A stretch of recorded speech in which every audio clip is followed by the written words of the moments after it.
Welcome to Exim. तो आज जो हमने सेशन का वो रखा है, कोई जिस पे हम चर्चा करेंगे, जो विषय रखा है, सब्जेक्ट रखा है, अगेन हमारी लास्ट सीरीज की तरह किसी प्रोजेक्ट या प्रोडक्ट के बारे में डिस्कस ना करके आज पॉलिसी का नंबर आया। लास्ट टाइम हमारा सेशन रहा था मास्टर प्लान्स के ऊपर, हमने सोमना कवर किया, गुड़गांव कवर किया। तो आज इसी को ही आगे ले जाते हुए थोड़ा सा पॉलिसीज के बारे में हम डिस्कशन करेंगे। पॉलिसीज मतलब हरियाणा गवर्नमेंट की जो पॉलिसीज है, पर्टिकुलरली क्योंकि हम गुड़गांव, दिल्ली एनसीआर में डील करते हैं एज एन एक्सियम, तो मैं ऐसी पॉलिसीज जो कि हमारे दिल्ली एनसीआर के इफेक्टिव हो या यहाँ पर हम लोग को मदद कर सकते हैं। तो आज स्टार्ट करते हैं रिटायरमेंट हाउस पॉलिसी में, या सीनियर सिटीजन के नाम से ये पॉलिसी आजकल आप लोगों को बहुत सुनाई दे रहा होगा। मार्केट के अंदर कुछ एक हमारे प्रोजेक्ट्स आए हैं जिन्होंने लाइसेंस लिया अपने रिटायरमेंट हाउसिंग पॉलिसीज के अंदर।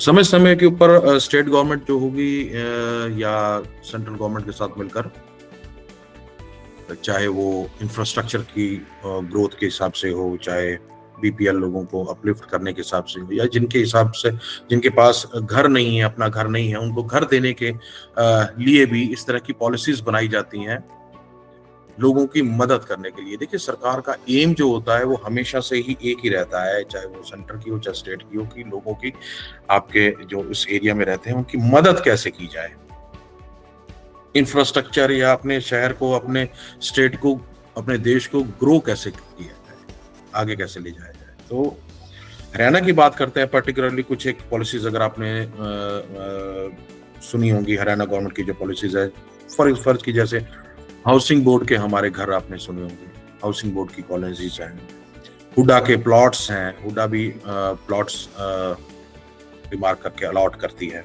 अफोर्डेबल हाउसेस की पॉलिसी आपने सुनी होगी। फिर आपने दीनदयाल जन आवास योजना, आपने, हम लोगों ने बहुत काम किया दीनदयाल DDAY के प्लॉट्स के अंदर और फ्लोर्स के अंदर। ट्रांजिट ओरिएंटेड डेवलपमेंट, एक TOD के नाम से एक पॉलिसी है, वो आप लोगों ने हम शॉर्ट सुनी होगी। हालांकि दीनदयाल जन आवास योजना के मुताबिक कंपैरिजन अगर बात करते हैं तो TOD के अंदर कम लाइसेंसेस है एज कम्पेयर टू दीनदयाल जन आवास योजना। फिर अभी हाल फिलहाल के अंदर ये लेटेस्ट है, अभी 2021 के अंदर ही थी, रिटायरमेंट हाउस पॉलिसी। तो इन पॉलिसीज के अंदर धीरे धीरे करके हमारे सेशंस रहेंगे। आज हम रिटायरमेंट हाउस पॉलिसीज के बारे में बात करते हैं, पॉलिसी के बारे में बात करते हैं कि क्या फॉर्मूला कब बना और कैसे इसको। देखिए, अभी फिलहाल के लिए सबसे पहली बात जो आपको बताता हूं मैं, अगर आपने इस पॉलिसी को, अगर आपने डाउनलोड करना है या समझना है या सीखना है या पढ़ना है इसके बारे में डिटेल के अंदर, तो TCP हरियाणा की वेबसाइट के ऊपर जाकर आप डाउनलोड कर सकते हैं। पर आज अगर हम 25 नवंबर की बात करते हैं तो TCP की साइट के ऊपर अपडेटेड हमें थोड़ी नहीं मिली थी।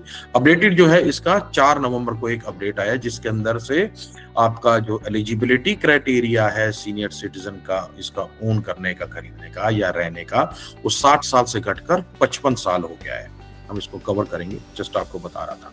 इस तरीके से आपको Haryana government town and country planning notification, ये नोटिफिकेशन ये लेटेस्ट आता है। देखिए, यहाँ पर से आपको 4 नवंबर 2024 का दिख जाएगा। आज 25 से तकरीबन 21 दिन पहले ये अपडेटेड आया था, जिसके अंदर कुछ अपडेट्स आए थे। तो यहाँ पर अगर आप इसको पढ़ेंगे तो यहाँ पर सब्जेक्ट के अंदर पॉलिसी एंड प्लान डेवलपमेंट, इसको क्यों बनाया था, इंट्रोडक्शन क्या है, इसके बेसिक कंसेप्ट क्या है, यहाँ पर डेफिनेशन बताई जाएगी, आपको डिस्क्रिप्शन दी जाएगी। और स्क्रॉल डाउन करेंगे तो यहाँ पर आपको प्लानिंग प्रिंसिपल्स और लोकेशन के नॉर्म्स कहाँ होना चाहिए, कैसे होना चाहिए, एरिया कितना होना चाहिए, एक्सेस क्या होना चाहिए, उसकी प्लानिंग कैसे की जानी चाहिए, एप्लीकेबल फीस और चार्जेस कितने होने चाहिए जो भी लाइसेंस अगर आप लेते हैं रिटायरमेंट पॉलिसीज के अंदर, और भी बहुत कुछ इस डिटेल्स के अंदर, कंस्ट्रक्शन से रिलेटेड, एमिनिटीज से रिलेटेड, मेडिकल फैसिलिटीज से रिलेटेड, एवरीथिंग ये यहाँ पर इस पॉलिसीज के अंदर, ये इस एनेक्सचर के अंदर ये सब कुछ बारीकी से, लिफ्ट, स्टेयरकेस, मेडिकल, आपके corridor, kitchen, bathroom, lighting, micro detail, ये आपके पढ़ने के लिए, सुविधा के लिए था। अगर आपको यहाँ से डाउनलोड करना है तो हमने क्या किया, जस्ट आपकी सुविधा के लिए ये सबको पढ़ा, उसको समझा, उसको हमने पॉइंट्स के अंदर समझाने के लिए आपको कन्वर्ट कर दिया पॉइंट्स में, बुलेट पॉइंट्स जिसको कहते हैं। एक बार आप सुन लीजिए, समझ लीजिए, साथ में आप लिखना चाहें तो आप लिख भी लीजिएगा। कोशिश करेंगे कि हमारी जो यूट्यूब का चैनल है इसके आपको डिस्क्रिप्शन के अंदर हम आपको वो लिंक भी दे दें, जहां से आप इसको अगर पढ़ें तो इसको सरल तरीके से समझ जाएं कि ये रिटायरमेंट पॉलिसी आखिर है क्या। तो चलिए शुरू करते हैं, पॉइंट बाय पॉइंट हम आपको समझाने की कोशिश करेंगे। 20, 22, 25 पॉइंट है, कोशिश करेंगे 1 मिनट 2 मिनट के अंदर एक पॉइंट कवर हो जाए, तो बने रहिएगा साथ में। सबसे पहले हम जैसे हर बार बताते हैं कि इसका ओरिजिन, इस लाई क्यों गई और कब लाई गई। सबसे पहले तो यहाँ से समझिएगा, पॉलिसी बहुत ज्यादा पुरानी नहीं है, 2021 के अंदर इस पॉलिसी को लाया गया। हरियाणा की बात कर रहे हैं हम। तो अब इस पॉलिसी की जो अगर हम पर्टिकुलर बात करते हैं रिटायरमेंट की, तो हरियाणा गवर्नमेंट जो है या गवर्नमेंट स्टेट गवर्नमेंट जो है वो डिसाइड करती है इसकी गाइडलाइंस, कैसे, क्यों, कहाँ, कब, ये सब जो गाइडलाइंस बनाई जाती हैं वो स्टेट गवर्नमेंट की तरफ से बनाई गई थी। और फिर इसको directorate of town and country planning जो होता है वो सारा इसको अमली जामा पहनाता है, इसको फॉर्मुलेट करता है। और किसी भी दूसरी हाउसिंग पॉलिसी की तरह इसको भी आपको रेगुलेट करने के लिए आपको रेरा के अंदर आपको इसके अंदर रजिस्टर करना पड़ेगा, जो कोई भी दूसरी पॉलिसी होती है उसकी तरह ही।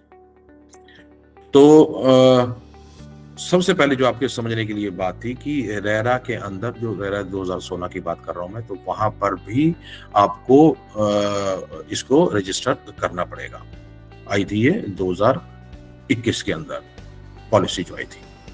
और ये अलाइन जो होती है वो एक शब्द आप ध्यान लीजिएगा, हरियाणा अर्बन डेवलपमेंट एक्ट, जो HUDA लिखा हुआ था 1975 का एक्ट, उसके साथ अलाइन होगी। और रेरा जो 2016 का जो है, ये इन दोनों के साथ ये पॉलिसी अलाइन होगी। ये लीगली हम बात करते हैं, ये लीगल फ्रेमवर्क है, बेस जिसके कहते हैं पॉलिसी का, एलिजिबिलिटी और ये सब, इसके बारे में हम बाद में बात करेंगे। तो अब ये लाई क्यों गई, क्या रीजन क्या था, ऐसा क्या हुआ था। चाहे हम हिंदुस्तान की पर्टिकुलरली इंडिया की बात करते हैं, तो पॉपुलेशन बढ़ रही है और जो एजिंग पॉपुलेशन है, समझ लीजिए सीनियर सिटीजन की बात करते हैं, वो भी बढ़ रही है, न्यूक्लियर फैमिलीज भी बढ़ रही हैं। तो अगर हम गुड़गांव की पर्टिकुलरली बात करते हैं तो काफी सीनियर सिटीजन है वो अकेले रह रहे हैं। कारण यही है कि उनके बच्चे जो हैं वो अब्रॉड पढ़ने चले गए हैं या नौकरी करने चले गए हैं, या किसी वजह से ही आप नहीं रह रहे अपने परिवार के साथ। तो सीनियर सिटीजन को मद्देनजर रखते हैं, to make sure that these guys, senior citizen जो है हमारे, वो सेफ हो, इंडिपेंडेंट हो, तो उनकी मदद के लिए ये हाउसिंग की ऑप्शंस लेकर आए हैं जो उनको सपोर्ट करते हैं, उनकी सेफ्टी और इंडिपेंडेंस को ध्यान में रखते हुए। अब इसका पर्पस क्या था, तो ये कारण तो लिया है तो उसको पर्पस बताते हैं कि हमारे जो सीनियर सिटीजन हैं वो रिटायरमेंट होम में तो रहें, ठीक है, लेकिन वो जो रिटायरमेंट होम्स हैं वो सबसे जरूरी है कि एटलीस्ट वो रेगुलेटेड तो हो, वो प्रोफेशनली मैनेज तो हो, और उन सब जहां पर रह रहे हैं सीनियर सिटीजन, वहां पर एसेंशियल फैसिलिटीज का होना बहुत जरूरी है।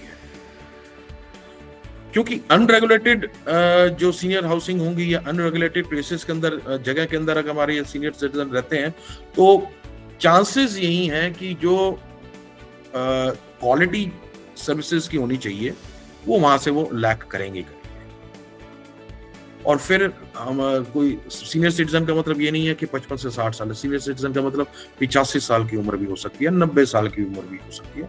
तो 90 साल के एक व्यक्ति के अंदर, चाहे वो महिला हो चाहे पुरुष हो, उनमें इतनी शारीरिक और मानसिक इतनी शक्ति नहीं होती है कि अगर आपके कोई फैसिलिटीज लैक कर रहे हैं तो जाकर आप बिल्डर से उनसे जाकर उनको सॉर्ट आउट करें या झगड़ा करें या उसको सॉर्ट आउट करके आप कानून का सहारा लें। तो ऐसे लोगों को मद्देनजर रखते हुए ये पॉलिसी, ये पर्टिकुलर पॉलिसी जो है, दिस इंश्योर्स कि जो उनके जो स्टैंडर्ड्स जो हैं, चाहे वो मेडिकल सपोर्ट के हों, चाहे वो सिक्योरिटी के हों, चाहे आपकी मेंटेनेंस के हों, चाहे हाउस कीपिंग के हों, तो वो सेट कर दिए गए हैं इस पॉलिसी के अंडर। और दूसरा, अब एम क्या है, जो विजन होते हैं, जो जिस थॉट प्रोसेस से बनाई थी सेंट्रल गवर्नमेंट ने और टीटीसीपी ने, स्टेट गवर्नमेंट ने, सेफ, कंफर्टेबल और वेल इक्विप्ड जो कहते हैं लिविंग स्पेसेस, खासतौर पे सीनियर सिटीजन को ध्यान में रख के बनाई, ताकि वो लोग तो खुश रह ही सकें, साथ में उनके जो बच्चे हैं या उनकी जो फैमिलीज हैं, चाहे वो अब्रॉड में हैं, चाहे किसी वजह से उनके साथ नहीं रह रही है, वो भी तो स्ट्रेस फ्री रहें, वो भी तो एटलीस्ट उनके पास भी तो पीस ऑफ माइंड रहे।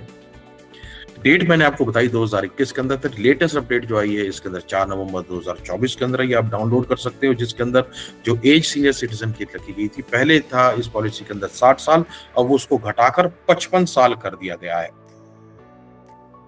अब इसमें खास तौर पर जो 3 बातें जो आपको ध्यान देनी है कि पर्टिकुलरली अगर एक डेवलपर, एक बिल्डर रिटायरमेंट हाउस पॉलिसी के अंदर लाइसेंस लेकर आते हैं जगह का कि हम साहब रिटायरमेंट हाउस पॉलिसी के अंदर आपको घर बना कर देंगे, तो उनके लिए बाकी से ग्रुप हाउसिंग से या बाकी किसी भी आपकी पॉलिसी से ये अलग क्या है। यहाँ पर क्या है, इस पॉलिसी के अंदर एक मॉनिटरिंग कमेटी भी बनाई जाएगी।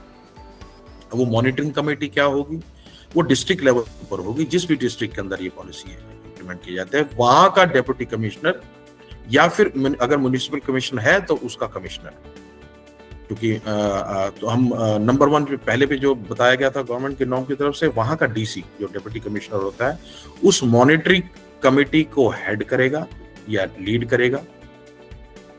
और उसी का पार्ट कौन कौन रहेगा, उसके पार्ट में रहेगा आपकी आरडब्ल्यूए का एक मेंबर रह जाएगा और एक आपका सर्विस प्रोवाइडर। सर्विस प्रोवाइडर के बारे में और बताता हूं आपको कि इस पूरी सोसाइटी, जो सोसाइटी का XYZ नाम दिया जाएगा, इसकी मेंटेनेंस के लिए एक चाहे इंडिविजुअल भी हो सकता है, एक कंपनी भी हो सकती है, उसको हम SP बोलते हैं, उसको सर्विस प्रोवाइडर बोलते हैं।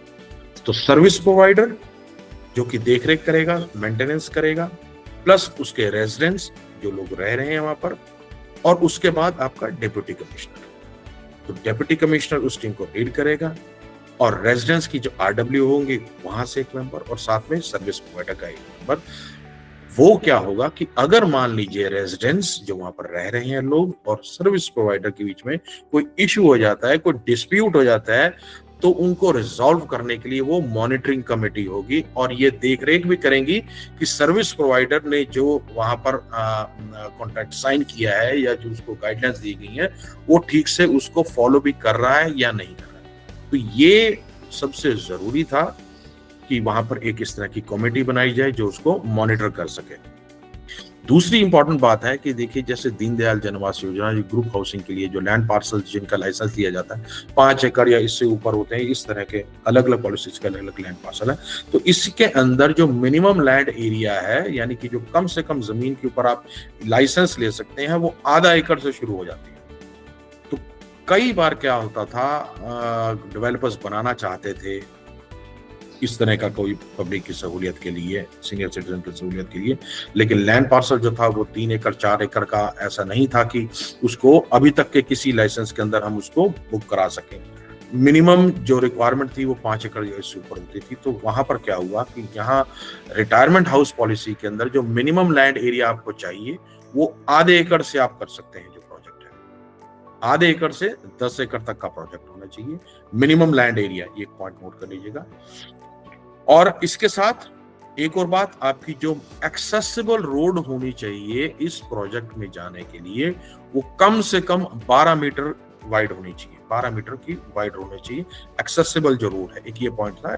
ये इसके पीछे भी कारण होता है, स्पेशली आप समझिए कि एम्बुलेंस के जाने के लिए या सीनियर फ्रेंडली की, जो सीनियर सिटीजन की होती है, वो वाली फ्रेंडली जो व्हीकल्स होती हैं उनके लिए, वो ध्यान में रखते हुए तो जो एक्सेस करने की जो रोड है उसकी चौड़ाई जो कम से कम होनी चाहिए वो 12 मीटर एंड अबव होनी चाहिए। कम से कम 12 मीटर की चौड़ी रोड होनी चाहिए जहां पर आप प्रोजेक्ट को आप एक्सेस करेंगे। रीजन मैंने आपको समझा दिया। अगला पॉइंट पे आते हैं। अगला पॉइंट है इसका FAR, फ्लोर एरिया रेशियो जो बात करते हैं, वो सरकार ने इसको थोड़ा सा और एक्स्ट्रा दे दिया है। जो परमिटेड FAR है as per the recent guidelines वो 225 है, 225 FAR है। और जो इसका माफ कीजिएगा,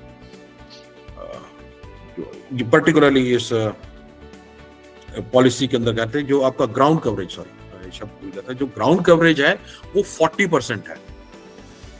तो ग्राउंड कवरेज थोड़ी सी कम है, यानी कि 40% है, और आपका एफएआर है वो ज्यादा है। अब इसका क्या फायदा आपको बताता हूँ क्या कि आपके छोटे लैंड पार्सल्स पर अगर हम वर्टिकली बात करें, एफएआर तो आपको मिल गया, तो वर्टिकली ये बनाने की आपको गवर्नमेंट ने आपको परमिशन दे दी, और साथ में 40% ग्राउंड कवरेज देकर आपको क्या फायदा दिया कि आपके पास you have ample amount of space for this parks और आपकी एमिनिटीज और पार्किंग वगैरह इसके लिए भी जगह आपको अच्छी खासी मिल गई। 40% ग्राउंड कवरेज दे दिया, एफएआर ज्यादा कर दिया, 225 कर दिया, ऐसे बनाइए, और ऐसे आपका ग्रीन एरिया खुला छोड़ने के लिए बोल दिया गवर्नमेंट ने। अब अगला पॉइंट देख लीजिए, जो ड्वेलिंग यूनिट जो डीयू बोलते हैं, या जो आपका 1 BHK या रूम या जो भी आप इसको कहना चाहें, उसके लिए भी एक मिनिमम साइज बता दिया गया है। ऐसा नहीं कि आपको अपनी मर्जी से उसको छोटा कर लीजिए, अफोर्डेबल में छोटा होता है या किसी जो भी अपने बिल्डर अपनी मर्जी से करेगा। तो मिनिमम जो है, कोई भी अगर आप डीयू बनाते हैं, ड्वेलिंग यूनिट बनाते हैं, तो उसका जो कारपेट एरिया, ध्यान दीजिए, कारपेट एरिया जो है वो फिक्स किया गया है 30 स्क्वायर मीटर, 30 स्क्वायर मीटर, मतलब तकरीबन अगर आप कन्वर्ट करेंगे तो 350 सवा 300 के करीब 323 स्क्वायर फीट के करीब का ये एरिया आता है। ये सब आपको दोबारा से पॉलिसीज में दिखाऊंगा, जस्ट आपको बता रहा हूँ कि पॉलिसी पढ़ते समय आप इन पॉइंट को पढ़ेंगे तो और आपको समझ में आ जाएगा। कॉम्पैक्ट रूम बनाया ताकि उसके अंदर bedroom area, live in area, आपका किचन होता है और जो बाथरूम होता है वो व्हील चेयर के साथ एक्सेस भी हो जाए। तो मिनिमम जो कारपेट एरिया गवर्नमेंट ने बोला है, आपको डीटीसीबी ने बोला है कि आपको बनाना पड़ेगा तकरीबन 30 स्क्वायर मीटर का आपका होना चाहिए, आपको ड्वेलिंग यूनिट, सॉरी कमरा नहीं, ड्वेलिंग यूनिट पूरा। अब इसी प्रेमिसेस के अंदर, इसी विसिनिटी के अंदर आप कमर्शियल स्पेसेस भी होनी चाहिए डेली यूज के लिए, जिसके हम बोलते हैं ग्रोसरीज के लिए चाहिए, मेडिसिन चाहिए होंगे, बेसिक आइटम्स चाहिए जो वहां पर रह रहे हैं उनके लिए जरूरत है। तो वो 4% दिया गया है टोटल एफएआर का। वो कमर्शियल की बात करें, कमर्शियल स्पेसेस होने चाहिए। अब एसेंशियल फैसिलिटीज जो अगला पॉइंट है उस पर ध्यान दीजिएगा। वो भी बताया गया है कि इस प्रोजेक्ट के अंदर ये जरूरी है कि आपके डाइनिंग एरियाज हों, ये जरूरी है कि यहाँ पर आपके मेडिकल रूम्स हों, ये जरूरी है, ये मैंडेट है, जरूरी मैंडेट है ये आपको, वरना लाइसेंस नहीं मिलेगा कि आप यहाँ पर, अगर आप डाइनिंग एरियाज नहीं बनाते, अगर आप यहाँ पर मेडिकल रूम नहीं बनाते, अगर आप यहाँ पर जिम नहीं बनाते, अगर आप यहाँ पर लॉन्ड्री सर्विसेज नहीं देते, तो आपको ये लाइसेंस नहीं मिलेगा। तो ये सब चीजें क्या होती हैं, आपके सीनियर सिटीजन्स को जो है वो सोशलाइज करने के लिए मदद देती हैं। और जरूरी नहीं है कि भगवान ना करे कोई बुजुर्गवार है, 90 साल की जिनकी उम्र है, तो उनके लिए खुद बनाना और पकाना कितना मुश्किल हो जाएगा, आप समझ सकते हैं। तो उनको पौष्टिक भोजन, जो प्रोटीन से जो न्यूट्रिशियस वैल्यू का जो मील होता है, they can easily get there in the dining areas without cooking every day. तो थॉट प्रोसेस यही था। फर्ज के लिए भगवान न करे कुछ ऐसा हो जाता है, कोई महिला है या पुरुष है जिनकी उम्र 90 साल से ऊपर है, अकेले हैं किसी वजह से भी, तो उनके लिए कितना कठिन हो जाएगा कि अकेले खाना बनाना या उसको अकेले बैठ के खाना खाना। तो यहाँ पर डाइनिंग एरियाज दिए गए हैं, सोशलाइज भी कर सकें, इकट्ठा बैठ सकें, और यहाँ जो खाना मिलेगा वो भी आपको थोड़ा सा एक्स्ट्रा पे करना पड़ेगा हालांकि उसके लिए, लेकिन आपको मेंटेनेंस की तरफ से आपको या बिल्डर की तरफ से दिया जाना पड़ेगा, मतलब वो देंगे आपको वो न्यूट्रिशियस मील्स। इसके ऊपर भी चेक रखे, ये देखिए दोबारा से वो monitoring committee, everything will be taking care of including this food facilities also. Green area का मैंने आपको बताया कि जो ग्रीन एरिया ओपन हो, जो कि अब 40% मैंने आपको बताया था बिल्ड करने का एरिया, तो एटलीस्ट 20% जो होना चाहिए वो प्रोजेक्ट एरिया का, वो पार्क होने चाहिए या गार्डन होने चाहिए।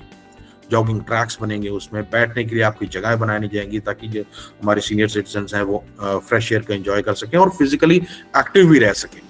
तो ये पार्ट भी ध्यान दिया गया है कि जो ग्रीन स्पेसेस हैं वो भी एटलीस्ट आपके एफएआर का 20% वो होना चाहिए। अगला सबसे जरूरी पॉइंट आप ध्यान दीजिएगा, यहाँ पर पॉलिसी के अंदर जो वो सेफ्टी स्टैंडर्ड्स हैं। अब हर बार मैं आपको ध्यान दे रहा हूँ कि सीनियर सिटीजन का मतलब 55 साल के नहीं होते हैं, सीनियर सिटीजन का मतलब 90 साल के भी हो सकते हैं। तो उनके लिए सेफ्टी स्टैंडर्ड्स होना भी बहुत जरूरी है। जो मैंडेटरी रैंप्स हैं, रैंप होने चाहिए एक जगह से दूसरी जगह। जरूरी नहीं है कि हर जगह आप सीढ़ी लगाएं, लिफ्ट के ऊपर ध्यान दिया गया है, जो कॉरिडोर्स हैं उनकी चौड़ाई के ऊपर ध्यान दिया गया है, हर जगह पर आपकी एंटी स्किड टाइल्स लगाई जाएंगी। ये जो पॉइंट्स बता रहा हूं मैं आपको, ये मैंडेट्स हैं, ये आपको डेवलपर को ये बना के देने पड़ेंगे अगर आप अपना प्रोजेक्ट, अगर आप रिटायरमेंट हाउस की पॉलिसी के अंदर आप लेकर आते हैं लाइसेंस। रैंप जो मैं जैसे बता रहा था, रैंप जो है वो मेक श्योर करेगा कि जो आपकी व्हील चेयर है वो हर जगह से एक्सेस कर सके, सीढ़ी पे मुश्किल हो जाता है, तो रैंप बनाने जरूरी है। एंटी स्किड टाइल्स जो होती है वो स्लिप होने से आपको बचाएंगी आपके बाथरूम के अंदर, आपके किचन के अंदर। ये सेफ्टी स्टैंडर्ड होना जरूरी है। अगला पॉइंट जो है सेफ्टी के साथ से चलता है मेडिकल के प्रोविजन होना। अब मेडिकल के प्रोविजन होना बहुत जरूरी है। ऑन साइट एम्बुलेंस सर्विसेज होना बहुत जरूरी है। आपके प्रेमिसेस, आपके विसिनिटी के अंदर ही एक 24/7 आपका इस तरह की सर्विस होना बहुत जरूरी है। मेडिकल रूम्स के अंदर 24/7 होना जरूरी है वहां पर। और आपके डेवलपर आपके डेवलपर के, आपके प्रोजेक्ट के आसपास के हॉस्पिटल्स के साथ भी टाई अप्स होना भी बहुत जरूरी है। बहुत जरूरी मतलब ये मैंडेट्स है, ये कंपल्सरी है जो मैं आपको बताया। On site ambulance, medical room और हॉस्पिटल के साथ टाई अप, ये कंपल्सरी। फिर अगर इसी से रिलेटेड सिक्योरिटी मेजर से रिलेटेड अगला आता है तो सीसीटीवी। सबसे पहली बात सीसीटीवी होना बहुत जरूरी है वहां पर। एवरी नुक एंड कॉर्नर वहां पर जो आपका क्लोज सर्किट टेलीविजन होते हैं, सीसीटीवी कैमरास जो होते हैं उससे कवर होना चाहिए। इंटरकॉम के सिस्टम होने चाहिए। ट्रेंड गार्ड्स जो होने चाहिए वो भी इस तरीके से ट्रेंड होने चाहिए। इमरजेंसी अलार्म्स होने चाहिए हर एंट्री पॉइंट के ऊपर और कॉरिडोर के अंदर, और वहां पर ये जो है सीसीटीवी आपके इंटरकॉम के साथ कनेक्टेड होता है कभी भी। ये भी सब जो है आपके बुजुर्गों के, सीनियर सिटीजन के सेफ्टी को ध्यान में रखते हुए बनाए, ये नॉर्म्स बनाए गए हैं ताकि बिल्डर इनको फॉलो करे और ये बनाए ताकि कल को अगर जरूरत होती है तो आपको आपकी जो हेल्प है वो आपको जल्दी से जल्दी मिल सकती है। अगला जो है अब पार्किंग के नॉर्म्स। एटलीस्ट वहां पर एक पार्किंग आपको हर ड्वेलिंग यूनिट के साथ होनी बहुत जरूरी है। और फिर इसी से रिलेटेड सबसे जरूरी बात पावर बैकअप। ये ध्यान दीजिएगा, पावर बैकअप होना भी मैंडेट है वहां पर हर एरिया के अंदर। मान लीजिए अगर ब्लैकआउट हो जाता है तब भी without affecting your elevators, without affecting your medical equipments, ये आपका बैकअप वहां पर होना मैंडेट है, कंपल्सरी है कॉमन एरियाज के अंदर, हर यूनिट के अंदर अगर ब्लैकआउट हो जाता है तब भी। अब इसके साथ ही जो मैं आपको मॉनिटरिंग कमेटी की बात बता रहा था, अगर मान लीजिए कोई प्रॉब्लम हो जाती है तो हर एक आदमी जा नहीं सकता, प्रॉब्लम नहीं कर सकता, तो एक ऑनलाइन पोर्टल भी बनाना पड़ेगा जहां पर आप हर 6 महीने के अंदर आप मतलब हर बार जो आप वर्ड यूज कर रहा हूं, आपका जो डेवलपर है अपडेट देंगे, कौन नया आया है या भगवान न करे किसी की मृत्यु हो जाती है, कौन गया है, वहां पर क्या चल रहा है, तो ताकि ऑनलाइन उसकी मॉनिटरिंग की जा सके। कोई बुजुर्ग अगर किसी के बारे में मेंटेनेंस के बारे में कंप्लेंट करना चाहता है तो वो जो ग्रीवियंसेस रिडर्सल जो हम बोलते हैं उसको सॉर्ट आउट करने के लिए भी ऑनलाइन पोर्टल होना बहुत जरूरी है। हर बार कोई बुजुर्ग किसके पास जाएगा, वो अगर मान लीजिए कुछ उसको कमी लग रही है, कुछ सर्विसेज उसको नहीं कंफर्टेबल है, कुछ रीजन है, तो जाना भी तो कंफर्टेबल नहीं है। तो इसके लिए अपना ऑनलाइन पोर्टल होना भी जरूरी है, मैंडेट है ये भी, जो कि दोबारा से बताता था, डिप्टी कमिश्नर उस पर ध्यान रखा जाए, उनकी टीम मतलब मॉनिटरिंग कमेटी जो है। अब उनकी मदद के लिए जो स्टाफ है, चाहे वो आपका मेंटेनेंस वाला है, चाहे आपके मान लीजिए कोई बुजुर्गवार है, उनका खुद का पर्सनल कोई स्टाफ रखना चाहते हैं, उनकी मदद करने के लिए हाउस हेल्प रखना चाहते हैं, तो उनके लिए भी आपको अकोमोडेशन बनानी पड़ेगी, जो टोटल आपका एफआईआर है उसका 10% होनी चाहिए। कोई सिक्योरिटी स्टाफ भी हो सकता है, कोई मेंटेनेंस वर्कर भी हो सकते हैं, कोई बुजुर्ग जो है, बुजुर्ग बार बार ऐसा नहीं है कि वो गरीब है, कोई अफोर्ड नहीं कर सकते हैं, करोड़ोंपति अरबोंपति भी होता है, एम्पल अमाउंट ऑफ मनी भी होता है, उनके वो अकेले रहते हैं तो किसी वजह से, तो उनका खुद का सिक्योरिटी स्टाफ भी हो सकता है, उनकी मदद करने के लिए भी स्टाफ हो सकता है, तो उनके रहने के लिए भी 10% ऑफ द टोटल एफआईआर जो है वो स्टाफ अकोमोडेशन के लिए बनाया जाएगा। साथ ही में अब उनको फिट रखने के लिए भी, रिक्रिएशन एक्टिविटीज के लिए भी आपको जगह बनाना बहुत जरूरी है। योगा के एरियाज आपको बनाने पड़ेंगे, आपको वॉकिंग ट्रैक्स बनाने पड़ेंगे, आपको एक्सरसाइज करने के लिए आपको जोन बनाने पड़ेंगे ताकि वो फिजिकली एक्टिव रह सकें और फिजिकली फिट रह सकें और रिलैक्स कर सकें। अब डेंसिटी एक वर्ड आता है। डेंसिटी जो है वो नॉर्म के अंदर, एज पर द नॉर्म्स जो है एटलीस्ट स्टार्ट होनी चाहिए, वो 250 से लेकर आप 900 तक आप जा सकते हैं। तो according to this license 250 to 900 PPA जो बोलते हैं, पीपल पर एकड़, वो दिया गया है इस नॉर्म में डेंसिटी रिटायरमेंट होम पॉलिसी के अंदर। और आपके जो डेवलपर्स हैं, जो आपके बायर्स हैं और जो आपके सर्विस प्रोवाइडर्स हैं, इसके अंदर इन तीनों के अंदर एक एग्रीमेंट होता है जिसको ट्राई पैराटाइट बोलते हैं, टीपी बोल देते हैं, ट्राई PARTITE एग्रीमेंट भी होगा टू मेक श्योर जो आपकी मेंटेनेंस है, जो आपकी हाउसकीपिंग है, जो आपकी मेडिकल फैसिलिटीज हैं, वो किसी भी डिस्प्यूट के बिना आराम से आपकी वो चलती रहे। तो इन तीनों के बीच में भी आपका एक एग्रीमेंट होगा। अब ये जो मैं सर्विस प्रोवाइडर बता रहा था मैं आपको, तो सर्विस प्रोवाइडर डेवलपर जो होता है एक थर्ड पार्टी भी रख सकता है, डेवलपर खुद भी हो सकता है, आपकी जो मैनेज फैसिलिटीज जो दी जाएंगी उसको मैनेज करने के लिए, जो सर्विसेज दी जाएंगी उनके टेक केयर करने के लिए। और इन सर्विसेज के लिए जो फी स्ट्रक्चर बनाया गया है, तो वो भी ऐसा नहीं कि एब्सॉर्बिटेंट बना दें आप एकदम से कि हम आपको ये दे रहे हैं, ऐसा दे रहे हैं, तो उसके भी नॉर्म्स बनाए गए हैं। तो वो भी आपके ग्रुप हाउसिंग के जो चार्जेस होते हैं, लाइसेंस की जो फीस होती है, जो कन्वर्शन चाहते हैं, उनके साथ आपको मैच कराने पड़ेंगे। अपनी मर्जी से नहीं कि आप उसको कितने भी करके, कितना भी आप हाई बना सकते हैं या कुछ भी अपनी मर्जी से उसमें बिल्डर या डेवलपर बना दें। अब इसी का ही जो मैंने आपको पॉलिसीज बताई थी, पॉलिसीज तो आप डाउनलोड करेंगे, देख लेंगे, तो ये पॉइंट्स भी वहां पर चरणबद्ध तरीके से लिखे गए हैं। ये जो पॉइंट्स आपको मैं बता रहा था, इसमें जो सबसे जरूरी पॉइंट्स मैं आपको दोबारा से दिखाने की कोशिश करता हूँ, प्लीज उन पे ज्यादा ध्यान दीजिएगा। एक तो रिटायरमेंट हाउसिंग, ये हमने आपके लिए बेसिक्स बताए हैं कि होता क्या है रिटायरमेंट हाउसिंग पॉलिसीज, कब फॉर्मुलेट हुई, क्या रीजन थे। तो ये उसमें एक बात थी।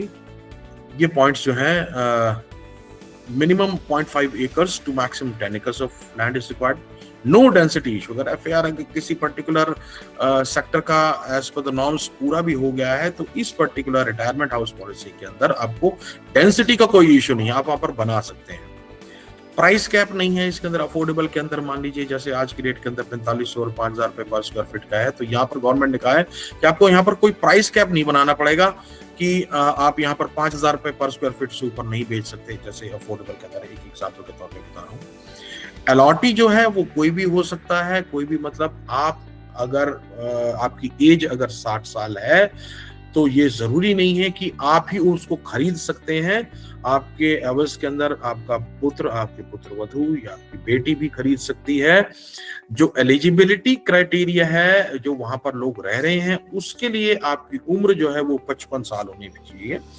अलॉटी आप हो भी सकते हैं, आप खुद भी खरीद सकते हैं, पर आपका कोई रिश्तेदार या आपके फैमिली में से कोई वो भी खरीद सकता है। तो अलॉटी कैन बी एनीवन। यहां दोबारा से बेसिक कंसेप्ट डेफिनेशन दोबारा से बताया। अलॉटी मींस अ पर्सन और अ senior citizen who acquires an apartment with in the premises retirement house policy. ये अलॉटी जो मैं बता रहा हूं मैं आपको। अब उसके अंदर एलिजिबिलिटी क्या क्राइटेरिया जो है, जो पहले 60 था 55 कर दिया गया है। Eligible resident means a senior citizen who is an allottee या फिर resident of that who is 55 plus years of as.